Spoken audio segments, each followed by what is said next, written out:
Some Indianapolis art. You guys ever been to Indianapolis Circle? The Circle downtown? Well, that's where I'm at.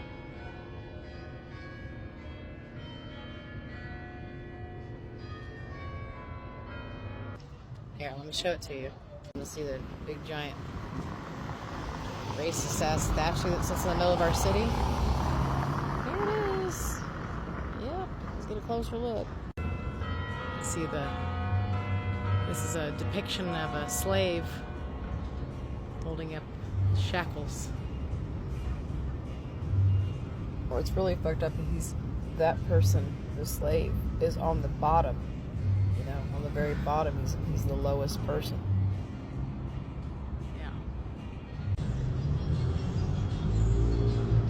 A man upside down, and you can still see that kind of flag that is, you know, real tucked away, very implicitly there.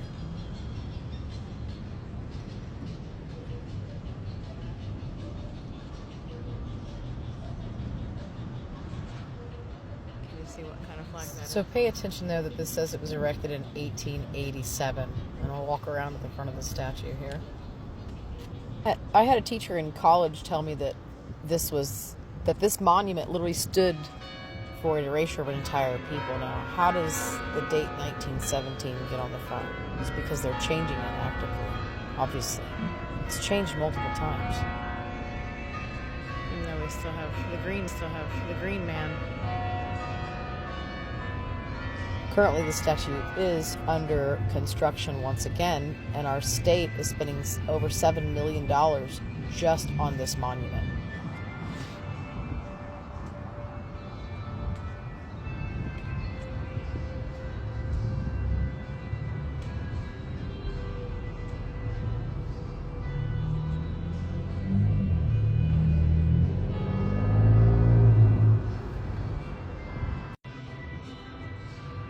Features a lot of Latin language, vulgar Latin to be exact.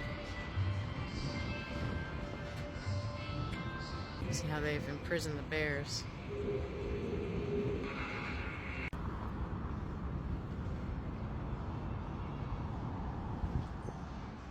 The construction they're doing. James Whitcomb Riley. See, the city decided to spend $7 million updating the statue.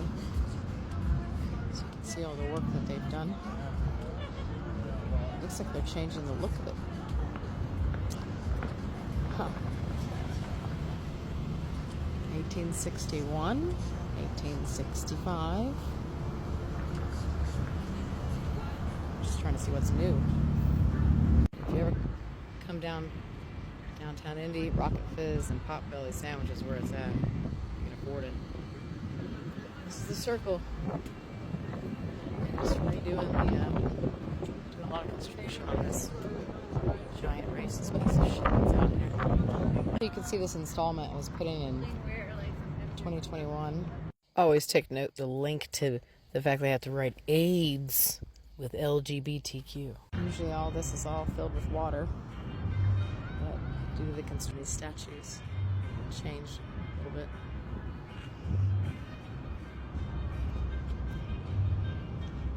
You can still see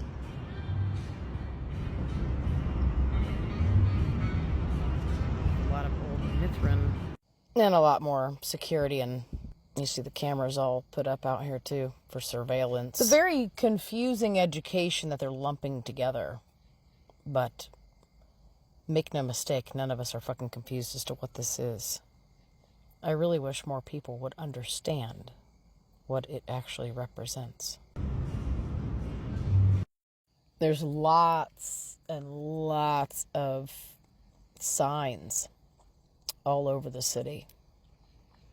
Very unwelcoming signs and fucked up ass history that they want everybody to go and witness and participate in. but it's racist. And the only thing that makes it even better is they call it Yuletide, which is a pagan ritual, but they turn this into a giant fucking Christmas tree, you know? That's history that most people don't know either, is that the Christmas tree is literally the representation of overtaking the pagans. Important to note the 1818 treaty which took this land, but also Article 13 of the 1851 Constitution, which literally says what it says here. Pause to read.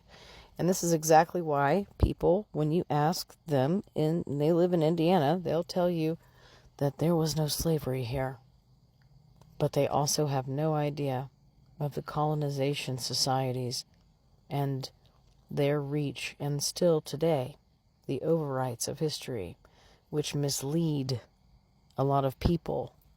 And these hurtful, traumatic things are everywhere about in our society, among our community, to confuse and also re-traumatize multiple generations.